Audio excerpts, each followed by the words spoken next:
Hey, listen up. Yeah, we here and we locked in. Let's keep it going all the way to the top 10. We feel the turtle, so it's no other option. Fred and Ryan, just watch them. Let's take it to the max. It's the shell and tell. They come with all the facts. It's the shell and tell. Let's take it to the max. It's the shell and tell. They come with all the facts. It's the shell and tell.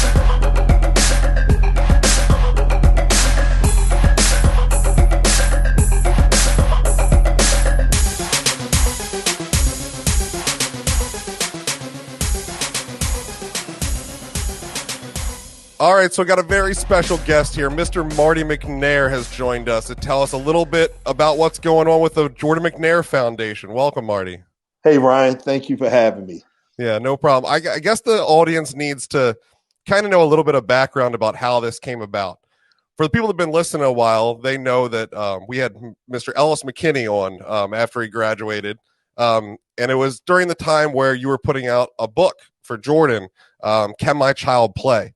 And he brought that up as like a special thing to him that he wanted to plug while he was on. And so we reached out to him at first because we didn't have any contact for you. And so like, we want to do something good for, you know, the Jordan McNair Foundation with the podcast. And with your blessing, we're able to raise a decent amount of money just by kind of getting people to promote the episode. So that went really well. I thank you for letting us do that, first of all. Yeah, thank you. Yeah.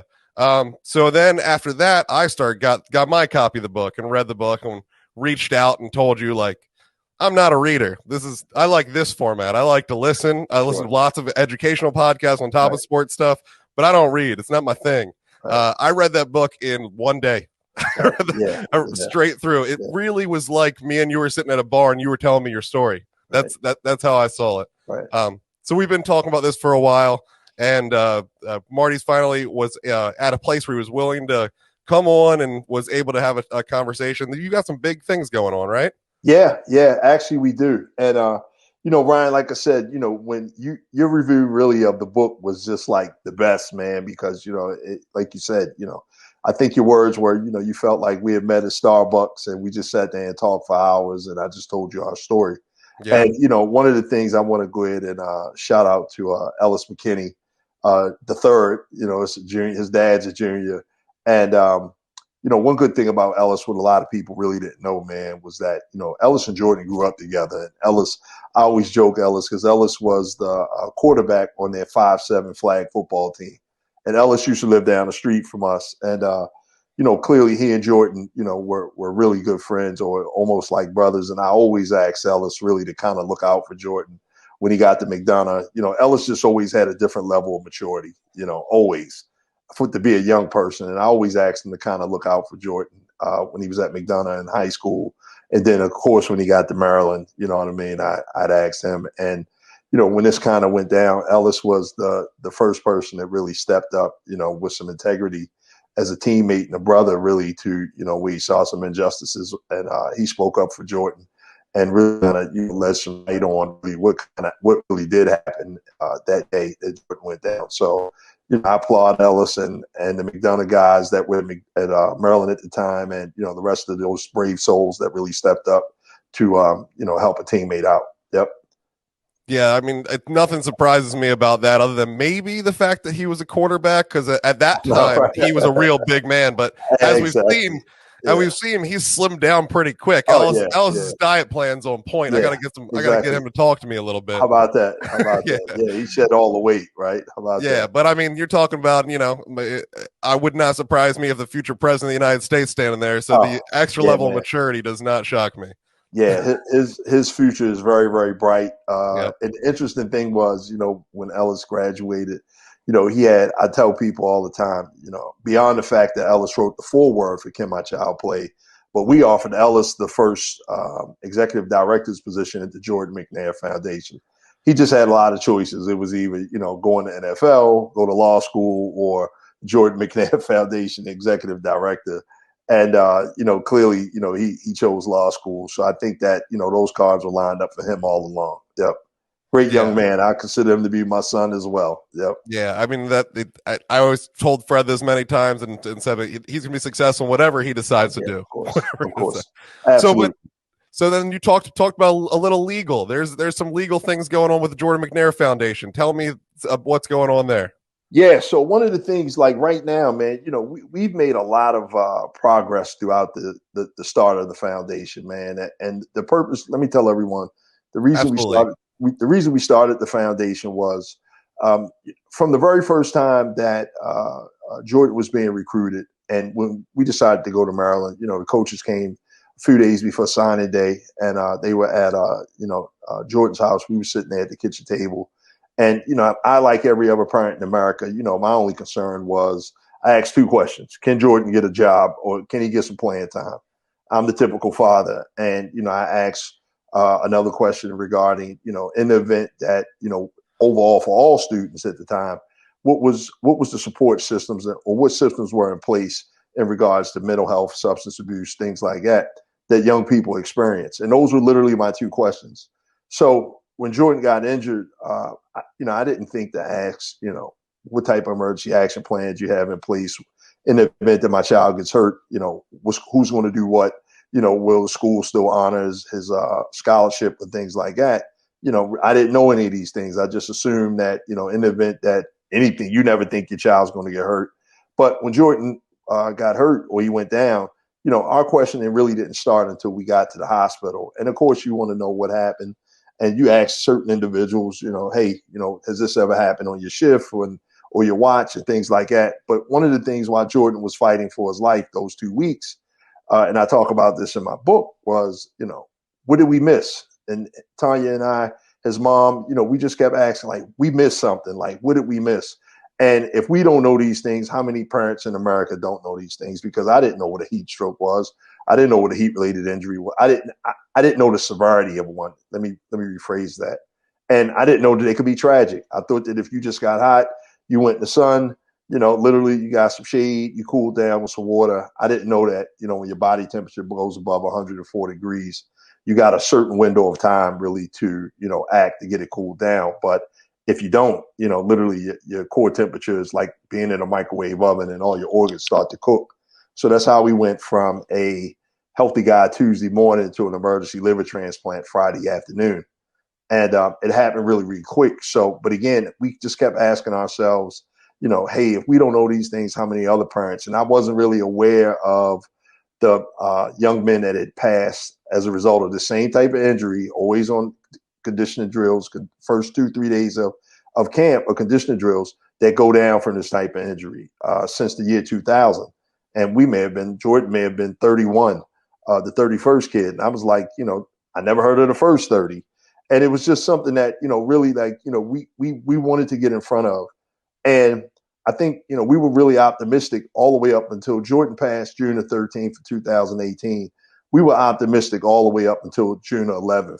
And basically what that looked like was, when you're that sick in the ICU, it's kind of like the ICU shuffle. That's what they call it. You can have one good day, one bad shift, one good shift, but you can't have 2 bad days consecutively. And that's what he had. So, we didn't want to compromise his quality of life at that point and, made the decision to, let him go. My grief was I was devastated, but my grief was from a perspective of, if I don't do something positive and turn this around, I know my grief will consume me, because it was just a lot going on. There was a lot of factors at play. And one of the main things that was really challenging for us as a family at that time, we really didn't know what happened. We just kind of were hearing bits and pieces of what happened. And, it was some really things going on that came out later. And, as a parent, we just talked about having children. And I think as any parent, you want to react when somebody hurts your child, much less they die in their hands. I mean, that's the, you're going past the Rubicon. There's the point of no return at that point. So we just wanted to kind of channel our energies. And I kept saying, you know what, we have to educate other people. I refuse to not let Jordan's name be in vain, or not let him die to this type of tragedy without, keep creating some type of legacy. So that's when we started the Jordan McNair Foundation. And at that time, our main focus was really to just kind of teach young people to listen to their bodies. And as we really got into it, it was more about education. And Ryan, I taught Jordan, everything I could possibly teach him except for what I didn't know. Stand up for yourself, always be a leader, guess what? Always defend yourself. You're in sports. You're a football player. So, don't take no wooden nickels from anybody. And I never really told him to listen to his body if he felt uncomfortable. Don't do it if you feel uncomfortable. If a coach tells you to do something and you feel uncomfortable, don't do it. And I never sold him that because I never really saw how bad that could go at that time. Yeah, it's kind of the opposite of what you teach people in sports. You like push Exactly. yourself. You need to push yourself past your breaking point. So it's like this weird dichotomy where you do have to push yourself to get that kind of level, obviously. Right. But you have to know at a certain point, like that impending feeling of doom, that's actual doom you're feeling. That's exactly. You got to know when to stop. Right. Yeah. I'm sorry. You go ahead. No, you go ahead. On top of all the pre-education you were doing, you were also providing just in case the emergency ice tubs to different programs, high schools, low-level colleges that can't afford it, that kind of thing, right? You want to tell some people about that? Yeah. So what we did was, we wanted to, how could we be impactful at that particular time? And we started donating cold water tubs to, I want to say maybe over 250 programs across the nation. We didn't care what sport it was. We didn't care what level of competition it was. I mean, basically, if you called us and you asked us for a tub, that we were giving away, we had a limit, that we had a budget. And it was like, hey, from Alaska to Florida, we gave tubs away. And that was in 2019. We gave quite a few. We didn't give that many away pre-COVID. But, of course, where there was a need for one, we had no problems donating one. Yeah, that's very cool. So then also going on with this to prevent further, there's now a law with your son's name in the bill. Tell us more about that. Actually, it's 3. So 3. Yeah, man. Yeah, counting them up. Yeah. You have the Jordan McNair Safe and Fair Play Act in Baltimore City. Okay. Mayor Brandon Scott.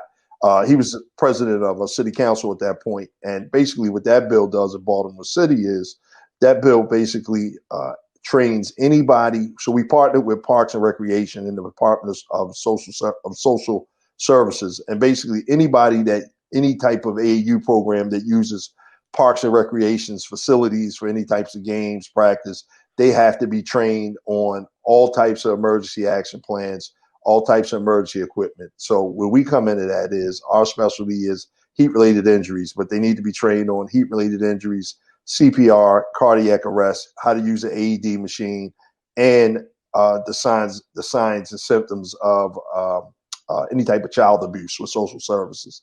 So that's the Jordan McNair Youth Safety Protection Act. Then you have the Jordan McNair Act that was already established, but we added Jordan's name to that. And I think Jordan's story really kind of highlighted a lot of young people, especially student athletes, not only at Maryland at that time, but really across the nation. If any of them felt uncomfortable around a coach or any type of, athletic personnel, that they could make a call anonymously and a hotline to, express those concerns without any type of fear of retribution. And the third one is, which we really got some serious momentum on this year. We didn't last year, but this is the Jordan McNair Safe and Fair Play Act. And this is where student athletes are getting paid for their likeness and their images. And a lot of people, Ryan, didn't understand that. But however, the health and wellness component is our number one concern. Our focus is strictly health and safety and wellness and protection of a student athlete, especially at the collegiate level, but all levels of competition. But the main thing a lot of people, I think, misunderstood about that bill was when you say players are getting paid for their likeness, players aren't literally getting paid, as a professional, to say, hey, we're going to pay you to come to this school. But what that does is that does give a student athlete, if a student athlete was an artist and they sold a piece of art, they could get paid from their image and likeness. If they played in a band, they could go ahead. If they wrote a book, they can get paid, without being penalized due to any type of NCAA rules. So I applaud Maryland. I applaud Delegate Lehrman, Senator Justin Reedy, who worked on this and just stayed, really persistent with this particular bill to get it through. We're just waiting on Governor Hogan to sign it. But one of the main things is, like I said, this gives young people an opportunity to be creative and be compensated for something that they do outside of the sport that they're on scholarship for. Would this also open up for advertising type things if they wanted to pay, a current player to, be the shell and tell spokesman or to be something like that? Would that also be the same thing?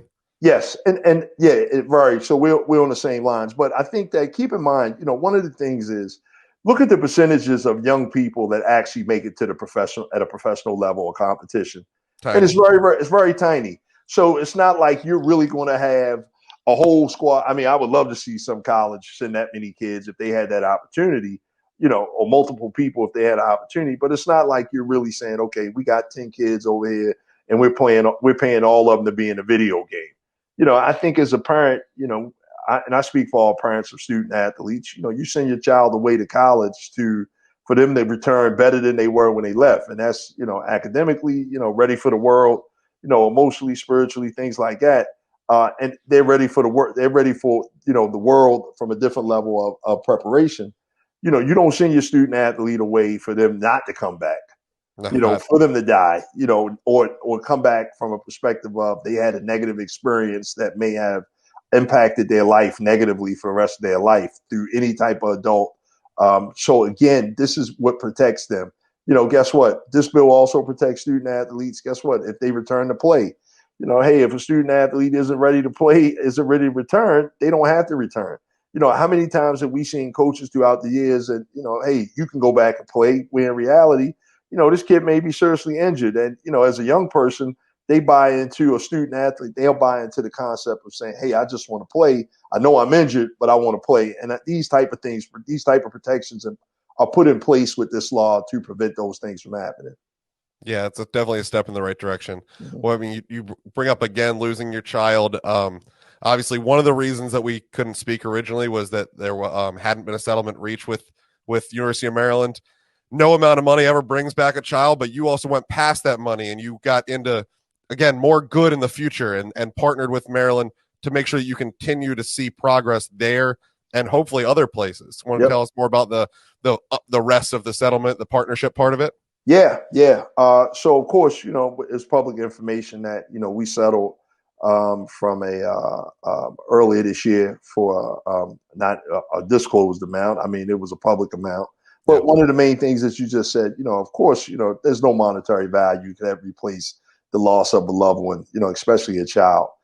However, I'm just glad that we created something tangible enough to say, with University of Maryland as an umbrella to say, hey, we're partnering with the Jordan McNair Foundation, and we kind of had some settlement things in place. But the main focus is, beyond the settlement piece is how can we create something significant here that'll be impactful?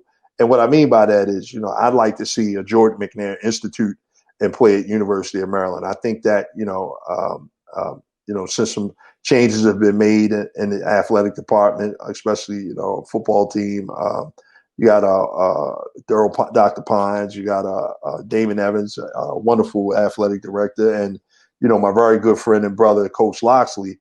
And I just think that overall, Maryland may be one of the safest places to be at as a student athlete, because of course, even though it may have been a tad bit reactionary, they corrected a lot of the things that they needed in place to keep student athletes safe.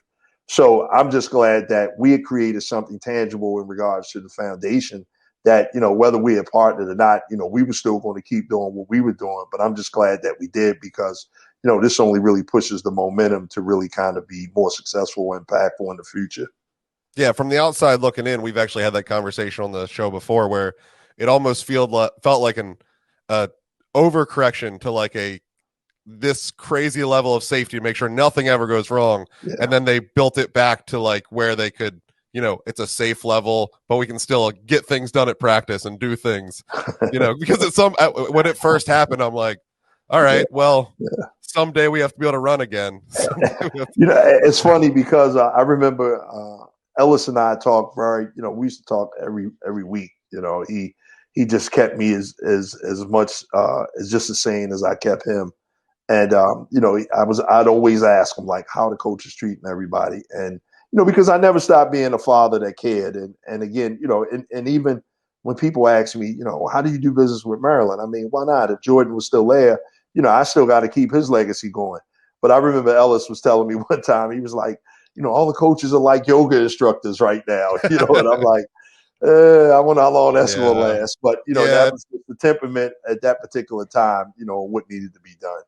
Yeah, I think so. That's like you said, the immediate reaction, that's what had to be done. Yeah. I was, as the fan, I was sitting here going, I really hope this isn't forever, but I Right. get it. I Right. get Right. it. Yeah, we need Um, somebody yelling and throwing chairs, right? I Exactly. mean, Get or everybody riled just up. it's a rough sport. Yeah. There's a lot of Yeah. physical attributes Yeah. needed. So it's Yeah. at some point you got to learn that whether it's at practice or on the game, they're going to teach you something. Exactly. And I just think and I applaud those young men because that time was very, very, very an extremely emotional and traumatic time for young people, man. And I just was so sorry that those guys had to see really the world isn't such a nice place after all. But, eventually you see some of that as you grow up or as you experience life. I just was a little I felt for those guys because they had to see it at an early age. So I wasn't planning on going here, but were Huh? you watching the Texas game? Did you see that? Yeah, I think I did. Actually, you know what? Let me tell you, man. It got very, very emotional for Tanya and I. Especially when they came out waving the flag, when they Yep. came out, with the jerseys, and even when the first down, they literally had an empty space there where Jordan would have been. Man, it was just no other way better to honor a teammate that way. So it was a lot of tears for me, and I'm not the guy that cries easily, but I mean it was very emotional for me. Yeah, you could Watch a tell lot that of those games. you could tell that was a different game for those guys, man. They Yeah, they man. really played their heart out for your son.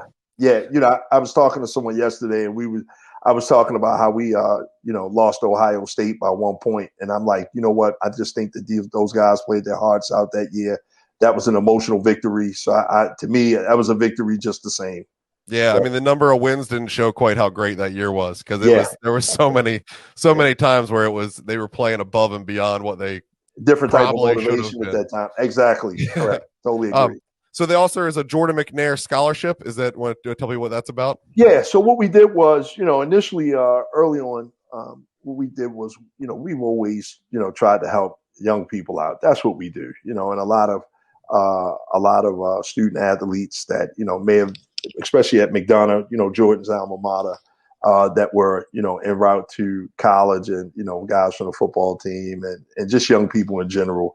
We always made sure that we would always give something to them, on their way to college. And again, it was no thousands and thousands of dollars, but it may have been quite a few 500s. To just say, hey, some 250s, to say, hey, you know what, here's some money for some books, some pocket money. Just, hey, we know how it is being a college student. It can be somewhat challenging financially. So every little bit helps. And we always try to bless people along the way. Okay. And then the other thing I read about was the health and safety board that you're a part of with University of Maryland now. Yeah, man. So I'm excited because, really a lot of these things that are happening are almost serendipitous in regards to the connections that we're making. So what I did was I went and got quite a few people that, were a part of this story. And what I mean by the story, the gentleman that's heading our medical advisory board is Dr. Rod Walters. So Dr. Rod Walters was the first independent investigator that came in and investigated Jordan's death. And, he and I kind of stayed in touch. But, really one of the main things that you don't really want to do, especially if it's any type of litigation, you don't want to sit there and try to create any type of relationships that could really be perceived as collusion or something like that. So we had always stayed in touch. And, it was always like, look, you know what, as soon as we settle, I'm going to come back, reach back and get you, because I would love to, he expressed he'd love to do some work with us. And I just kind of had a bigger picture of, what we could do. So our medical advisory board is comprised of 5 medical professionals from sports medicine, orthopedics, and 2 certified athletic trainers, one from DC, another one from Virginia. And man, we're just really sitting here, working on the things that will make a difference. And the main thing is, our main focus is prevention, awareness, education, and prevention of this type of injury, because, a heat stroke isn't bad. That's just a part of, being an athlete. It can happen. A mismanaged heat stroke is the bad part. And that's when it becomes tragic. And that's just not having the right preventive measures in place and not knowing what to do when these types of things are not recognizing the signs and symptoms of this type of injury. Unfortunately, people don't know, especially locally, we've literally lost over 20 kids last year across the nation at the high school level, and not all from heat stroke, but again, heat stroke, cardiac arrest, things like that. So, young people are still kind of going down. And a lot of times in the heat stroke scenarios, it was always one common denominator. People weren't prepared, or they just weren't educated in regards to, what they should have been doing. Yeah, absolutely. So it's you got the scholarship, the medical board, any other pieces of this that I'm missing? Man, you know what? We're always the political arena is the main thing, and one of the things for me, Ryan, I literally spoke to a lot of, we've educated thousands of people, since Jordan's passing. And one of the things that I kept asking myself initially was like, how can we be impactful? So if I go to a school and I speak to 500 kids and 100 coaches, and one of the main things that I always asked myself was, yeah, it feels good to share our story and you can kind of get through the young people. But the main thing is, what's going to make it stick, or what's going to make them implement anything that I just said. And one of the things that we realized was, policy and legislation really is the key. So the main thing is we have to put a lot of these things or protective measures into law, and that's the only way that we can protect everybody, because if we don't, guess what? We'll burn ourselves out just by trying to talk, as opposed to, hey, you know what? I'd rather run through 51 states and say, let's get these laws passed in regards to display of safety. But the thing is, we want to get it passed at all levels of competition. So from AAU all the way up to a collegiate level, these are the things that we need to have in place right now. So legislation has really been big for us. We intend to do a whole lot more with that. I can't really speak on, my next big thing. I guess you'll have to see it in the media. But, one of the things is, how can we sit here and get more value of a student athlete, or increase the value? Because a lot of people don't even know in regards to NCAA right now, all they make hundreds of millions of dollars, but it's only a $10,000 life insurance policy for every student athlete. So it's like, that's all the student athlete's life is worth. But here's an organization that makes, millions and millions of dollars. And, you see the value of what, and I hope no other parent has to find that out, but we found it out the hard way. So, those are things that we want to increase and just empower student athletes really to see their true value. Oh man. Yeah, that's a very interesting number that I don't think many people know. And as someone in the medical field, it's kind of always shocked me how little medical personnel is required anywhere. Like, I mean, you look at an NFL game and they have neurologists and paramedics and registered nurses and all these people there. You go one step down and they got an athletic trainer. And then you go another step down and you got nobody. And it's like, I know. It's just unbelievable. Like the levels, there's a lot of places in the middle that we could be adjusting that there. Totally agree. You had Corey Stringer in the NFL. Corey had a heat stroke many years ago, and that was the last time it happened in the NFL. But again, at the college level, it's just like, okay, you would think that, when does it stop? I'm just kind of glad that, it was, I'm not, of course, and I don't mean this literally, but I'm just glad that I was in a position where I was always an advocate and, somebody I could take the reins to say, you know what, we're going to make a difference here. And I'm just glad that, I was in a position to do that. So, because again, unfortunately, if I hadn't done it, would it still be going on? We were losing 2 to 3 kids per year, just from predictable statistics at the NCAA level or the collegiate level. And it always happens. Always remember, young people don't die in games. The numbers are very low. Young people always pass doing conditioning and doing practice, and it's always that, and it's not that you have to give young people or student athletes at least 7 to 14 days to acclimate to any type of workout, any type of outside conditions. Kids just don't come back to practice and say, hey, I'm going to go ahead and run these intensive drills or these intensive workouts without some type of negative side effects. Yeah. Well, is there anything else you want to plug? Anything else you want to say before we wrap this up here? Oh, man, I always plug my book. Please, I think that this one? Yeah, that one. Yeah, that one right there. I always encourage everybody, please purchase a copy of Can My Child Play? And I just think that, really it was very important for people to really know our story, me, Jordan, and his mom, Tanya, to know our story, to really kind of see, like, who Jordan was. And I just think that, Tanya and I, we really were, we co-parented, very, very well to raise a successful son that, literally, that's changing the world.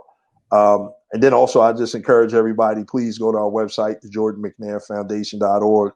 We're always doing some really, really cool. We had to get very innovative during COVID, and as far as fundraisers and stuff like that. So we're always doing Peloton rides.